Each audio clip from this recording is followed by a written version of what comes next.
So 13, segment 13. Um, Again, remember acid, abuse of discretion, the orders of resolution was committed due to coercion, corruption, or fraud, issues of loss, and if there will be irreparable damages because there's a serious erroneous assertion, appreciation of facts. So yun yung grounds for petition for extraordinary remedy.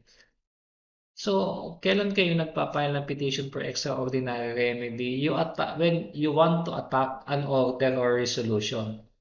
A classic example is that kung halimbawang hindi ka naman naka-receive ng summons and then natalo ka doon sa kaso, just like one case that I'm handling right now.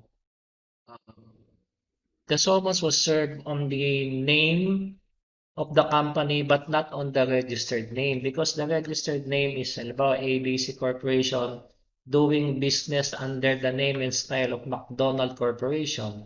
So isinerve yung summons sa McDonald Corporations na hindi naman yan yung kanyang actual name or registered name before the SEC. So dumating yung dumating dun sa head office yung summons, nakita McDonald ang nakalagay, talagang i-refuse ng guard kasi ang hindi naman alam ng guard na yung corporation is doing a business under a certain name and style. So ni-refuse ng guard, nangyari, nagtuloy yung kaso, natalo sila. So, nagkaroon ng decision, hindi rin namin nai-appeal dahil decision hindi rin nakarating sa amin eh. So I did attack the jurisdiction of the labor arbiter kasi kung walang summons, walang jurisdiction over the person. So, yun yung mga isang instances that you can file a petition for extraordinary remedy. Issues of law. Anong issue dito? Kung yung service ng summons dun sa pangalan which is just a name and style is that a valid summons on the corporation which is registered under a different name. So, nag-file ako ng petition for extraordinary remedy. That's just one of the example. What is the effect if you file a petition for extraordinary remedy and if there is already money that is already collected or a credit that is already garnished? Halimbawa, nakakolekta na yung sheriff.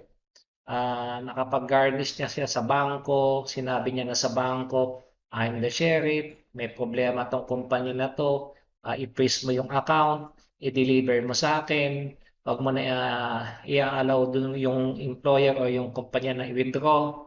So what is the effect kung later on nag-file yung kumpanya, yun ang employer ng petition for extraordinary remedy? The law says that no money collected or credit garnished may be released or if the properties is levied for public auction, may be released the amount of the sale in the public auction may be released to the complainant within 15 calendar days from the filing of the petition. So yun lang, ma-hold lang yung pag-release ng pera, either yung pera galing sa bangko dahil nag-garnish yung bank account or dahil yung pera ay galing doon sa